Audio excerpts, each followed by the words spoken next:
प्यारे स्टूडेंट, स्वागत है आपका अपना चैनल न्यू क्लासेस में। आज का वीडियो क्लास 11 आर्ट्स के स्टूडेंट के लिए काफ़ी इंपॉर्टेंट होने वाला है और खास करके वैसे स्टूडेंट के लिए जो क्लास 11 में आर्ट्स लेकर के पढ़ रहे हैं और आप लोग हिंदी इलेक्टिव लिए हुए हैं, ठीक है।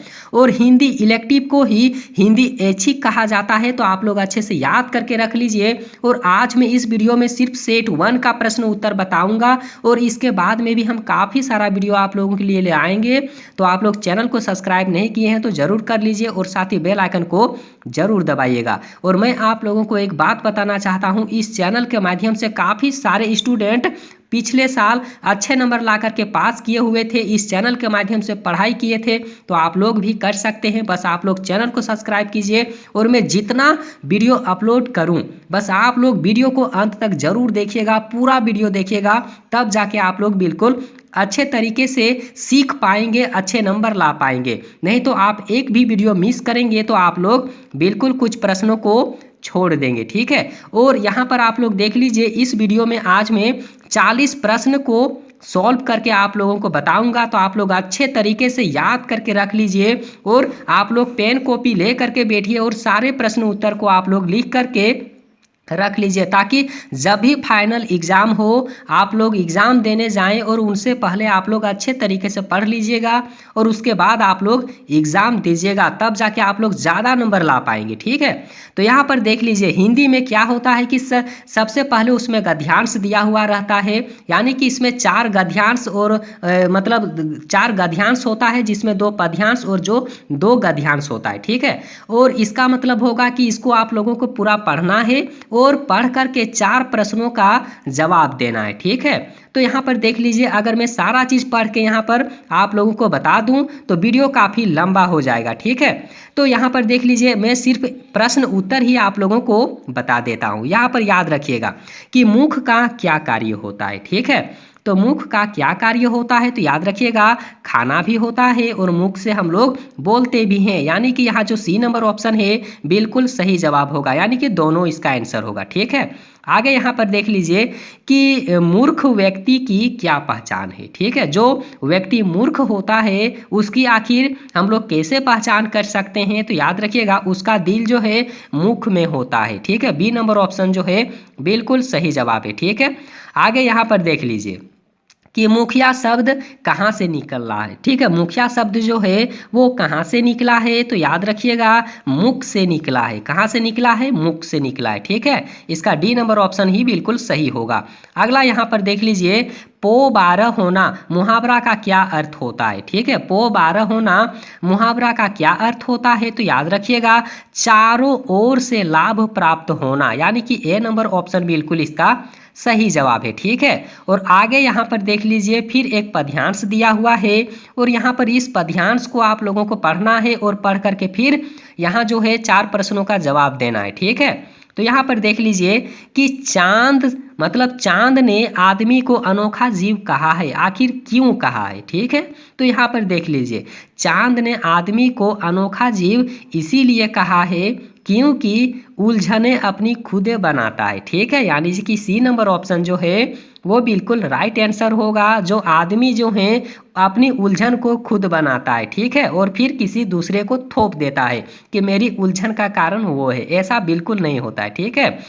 मनुष्य जो है अपनी उलझन खुद बना देता है, ठीक है।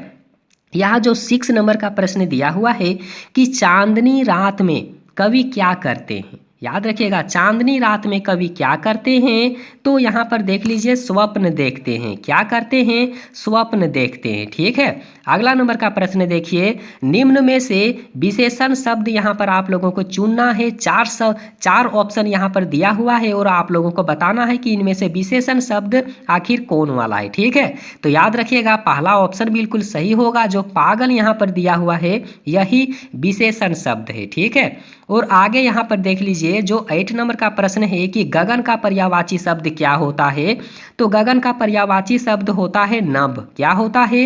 नभ होगा, ठीक है। और अगला यहाँ पर देख लीजिए, आगे जो यहाँ पर दिया हुआ है, यहाँ पर अभिव्यक्ति और माध्यम का जो प्रश्न है यानी कि किताब से दिया हुआ है, ठीक है। तो देख लीजिए, भारत में बनी पहली बोलती फिल्म का नाम क्या है, और काफ़ी इंपॉर्टेंट प्रश्न है, ठीक है। याद रखिएगा, भारत में जो सबसे पहले फिल्म बना था, तो आखिर उस फिल्म का क्या नाम था, ठीक है।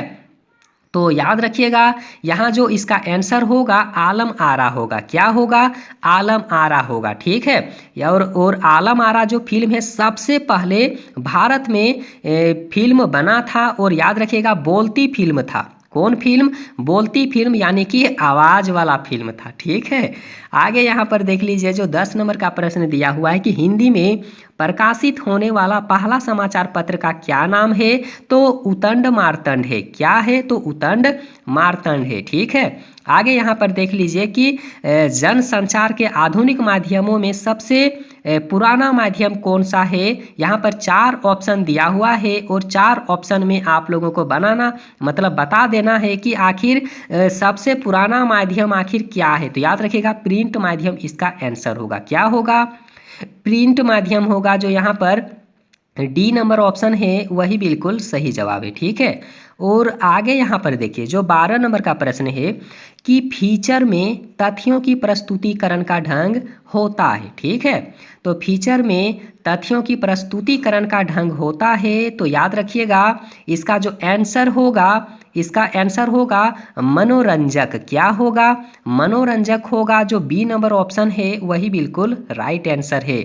और आगे यहाँ पर देख लीजिए, 13 नंबर का प्रश्न है कि समाचार पत्र की नीति, सोच और विचारधारा की अभिव्यक्ति होती है, तो कैसी होना चाहिए। तो याद रखिएगा, यहाँ जो डी नंबर ऑप्शन है संपादकीय लेखन में, यही इसका आंसर है, संपादकीय लेखन में, ठीक है। और आगे यहाँ पर देख लीजिए कि किसी एक विषय पर सर्वांग पूर्ण तथा सम्यक लिखित विचार कहलाता है, तो उसे आखिर हम लोग क्या कहेंगे, ठीक है। तो उसे आलेख कहा जाता है। उसे क्या कहा जाता है? आलेख कहा जाता है, ठीक है। आप लोग अच्छे से याद करके रख लीजिए, और यहाँ से काफ़ी सारा प्रश्न एग्जाम में आएगा, ठीक है। और यहाँ पर देख लीजिए, जो 15 नंबर का प्रश्न है, यह प्रश्न नहीं दिख रहा है, इसीलिए इस प्रश्न को मैं लास्ट में आप लोगों को बता दूंगा, ठीक है। आगे यहाँ पर देखिए, 16 नंबर का जो प्रश्न दिया हुआ है, ठीक है। और 16 नंबर का प्रश्न जो है कि निम्न में से कौन एक पत्रिका नहीं है, ठीक है।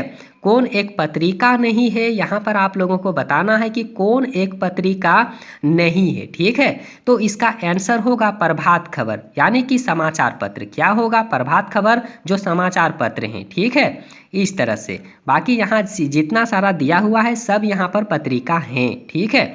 आगे यहाँ पर देख लीजिए, जो 17 नंबर का प्रश्न है कि मुद्रण, ध्वनि, दृश्य, फिल्म आदि सभी प्रकार के संचारण माध्यम को आखिर हम लोग क्या कहेंगे, उनके संगम को क्या कहेंगे। तो याद रखिएगा, इंटरनेट होगा, ठीक है। इंटरनेट के जरिए हम लोग हर चीज़ कर सकते हैं, पैसा भी कमा सकते हैं, सुन सकते हैं, देख सकते हैं, फिल्म देख सकते हैं, ठीक है। तो इंटरनेट इसका आंसर होगा। आगे यहाँ पर देखिए, जो 18 नंबर का प्रश्न है कि संचार के मुद्रण माध्यम में किसे शामिल किया जाता है, ठीक है। तो किसे शामिल किया जाता है? याद रखिएगा, इनमें से सब होगा, ठीक है। सब यानी कि पत्रिका भी होगा, पम्फलेट भी होगा, समाचार पत्र भी होगा, यानी कि सब होगा इसमें, ठीक है। आगे यहाँ पर देख लीजिए, अगला जो यहाँ पर दिया हुआ है, और यहाँ पर फिर एक पद्यांश दिया हुआ है, और फिर पद्यांश को पढ़ना है, फिर 4 प्रश्नों का आप लोगों को जवाब देना है, ठीक है। तो देख लीजिए, प्रस्तुत पंक्तियों के कवि कौन है? प्रस्तुत पंक्तियों के कवि कौन है? तो यहाँ पर आप लोगों को पूरा जब जिस समय पढ़िएगा, ठीक है, तो आप लोगों को पूरा समझ में आ जाएगा कि इनके जो लेखक हैं, लेखक का नाम क्या है, इनके जो कवि हैं, कवि का नाम क्या है, ठीक है। तो याद रखिएगा, इसका आंसर होगा कबीर। क्या होगा? कबीर होगा, ठीक है। और यहाँ पर अगला प्रश्न देखिए कि उपरोक्त पंक्तियों के केंद्र में आखिर क्या है। तो याद रखिएगा, दाम्पत्य प्रेम होगा। क्या होगा? दाम्पत्य प्रेम होगा, ठीक है। और 21 नंबर का प्रश्न देख लीजिए कि यहाँ कवि ने स्वयं को किस रूप में प्रस्तुत किया है। ठीक है, यहाँ पर कवि स्वयं को किस रूप में प्रस्तुत किया है, तो याद रखिएगा बिरहनी स्त्री के रूप में, यानी कि बी नंबर ऑप्शन जो है बिल्कुल राइट आंसर है। ठीक है, अगर आप लोगों को समझ में आ रहा है तो वीडियो को लाइक जरूर करिएगा। ठीक है, और अगर कोई भी प्रश्न से आप लोगों को यहाँ पर मन में अगर डाउट हो तो आप लोग हमें कमेंट में जरूर पूछिएगा। ठीक है, अगला यहाँ पर देख लीजिए कि यहाँ बालम किसका प्रतीक है।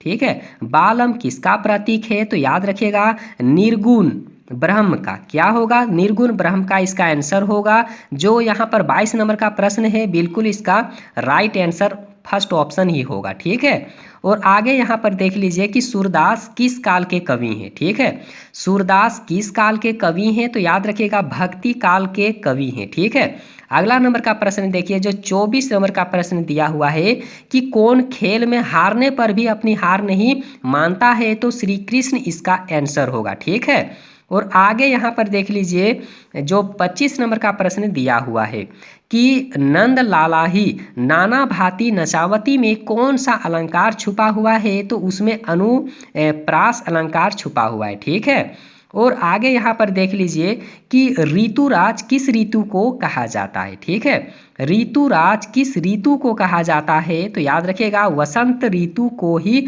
ऋतु का राजा कहा जाता है। ठीक है, और आगे यहाँ पर देखिए जो 27 नंबर का प्रश्न दिया हुआ है। ठीक है, कि बोरत तो बोरियों पे निचोरत बने नहीं। ठीक है, तो किस त्यौहार की ओर इशारा कर रहा है, तो याद रखिएगा होली त्यौहार की ओर इशारा कर रहा है। ठीक है, आगे यहाँ पर देख लीजिए फिर एक यहाँ पर गद्यांश दिया हुआ है और इस गद्यांश को पढ़ करके फिर 4 प्रश्नों का आप लोगों को आंसर देना है। ठीक है, तो यहाँ पर आप लोग बिल्कुल अच्छे से इसको पढ़िएगा, स्क्रीनशॉट ले लीजिए या फिर वीडियो को रोक करके आप लोग पढ़ लीजिए। इसका जो 4 प्रश्न है 4 प्रश्नों का आंसर आप लोग खुद से भी दे सकते हैं। ठीक है, और यहाँ पर देख लीजिए जो 28 नंबर का प्रश्न दिया हुआ है कि प्रस्तुत पंक्तियाँ किस पाठ से ली गई है। ठीक है, प्रस्तुत यहाँ पर देख लीजिए प्रस्तुत पंक्तियाँ किस पाठ से ली गई है, तो याद रखिएगा ईदगाह जो चैप्टर हैं उसी से लिया गया है। ठीक है, और आगे यहाँ पर देख लीजिए जो 29 नंबर का प्रश्न दिया हुआ है। ठीक है, आप लोग देख लीजिए 29 नंबर का जो प्रश्न है कि उपरोक्त गद्यांश में किसका वर्णन हुआ है, तो याद रखिएगा ईद के नमाज का वर्णन किया गया। ठीक है, आगे यहाँ पर देख लीजिए कि सिजदे शब्द का क्या अर्थ होता है, तो याद रखिएगा नमाज पढ़ते समय माथा टेकने की प्रक्रिया जो है क्रिया जो है उसी को सिजदे कहा जाता है। ठीक है, आगे यहाँ पर देख लीजिए जो अगला प्रश्न यहाँ पर दिया हुआ है 31 नंबर का प्रश्न है। ठीक है, कि प्रस्तुत पंक्तियों के लेखक कौन है। ठीक है, तो प्रेमचंद हैं। ठीक है, ईदगाह चैप्टर के लेखक कौन है, तो प्रेमचंद है, याद रखिएगा। ठीक है, और 32 नंबर का प्रश्न यहाँ पर देख लीजिए कि 1.5 माह पूर्व मकान किराया नियंत्रण विभाग की क्लर्की से किनकी छटनी हुई थी, तो याद रखिएगा मुंशी चंद्रिका प्रसाद इसका आंसर होगा। ठीक है, आगे यहाँ पर देख लीजिए दोपहर का भोजन पाठ के खाने में किसकी तरकारी बनी थी, यानी कि दोपहर का जो भोजन पाठ है तो उसमें किसकी तरकारी बनी थी, तो याद रखिएगा चने की सब्जी उसमें बनाया गया था। ठीक है, आगे यहाँ पर देख लीजिए टॉर्च बेचने वाले कहानी में पात्र सूरज छाप। ठीक है, सूरज छाप टॉर्च की पेटी को कहाँ फेंक देता है, तो याद रखिएगा नदी में फेंक दिया। कहाँ पर फेंकता है, तो नदी में फेंक देता है। ठीक है, और अगला नंबर का प्रश्न देख लीजिए कि गूंगे किस विधा की रचना है। ठीक है, गूंगे किस विधा की रचना है, तो याद रखिएगा गूंगे कहानी है। क्या है, कहानी है। जो पहला नंबर ऑप्शन है ना वही बिल्कुल सही जवाब है। अगला नंबर का प्रश्न देख लीजिए जो 36 नंबर का प्रश्न दिया हुआ है कि क्यों रे तूने चोरी की है। इस प्रश्न गूंगे से आखिर कौन करता है। यह जो प्रश्न है गूंगे से कौन करता है, तो याद रखिएगा चमेली इसका आंसर होगा। ठीक है, और अगला नंबर का प्रश्न यहाँ पर आप लोग देख लीजिए जो 37 नंबर का प्रश्न है कि अंडे के छिलके एकांकी के लेखक कौन है। ठीक है, तो याद रखिएगा अंडे के छिलके एकांकी के लेखक कौन है, तो याद रखिएगा मोहन राकेश इसका आंसर होगा, मोहन राकेश। ठीक है, डी नंबर ऑप्शन जो है बिल्कुल सही जवाब है। आगे यहाँ पर देख लीजिए गोपाल सबसे छिपाकर क्या पीता था। गोपाल सबसे छिपा कर क्या पीता था? तो याद रखिएगा सिगरेट इसका आंसर होगा। गोपाल सबसे छिपा करके सिगरेट पीता था। और अगला नंबर का प्रश्न देख लीजिए, बीना अपने देवर श्याम से कितने अंडे मंगाती है? तो 6 अंडे मंगाती है, ठीक है। और राधा के पति का क्या नाम है? तो याद रखिएगा उनके जो पति हैं उनका नाम है माधव। क्या नाम है? माधव है, ठीक है। तो यही था आप लोगों के लिए बिल्कुल 40 प्रश्न जो एग्जाम के लिए काफ़ी इंपॉर्टेंट है। और इसके बाद में भी हम काफ़ी सारा वीडियो लाएंगे, तो आप लोग चैनल को सब्सक्राइब जरूर कर लीजिए, ठीक है। और वीडियो देखने के लिए बहुत बहुत धन्यवाद।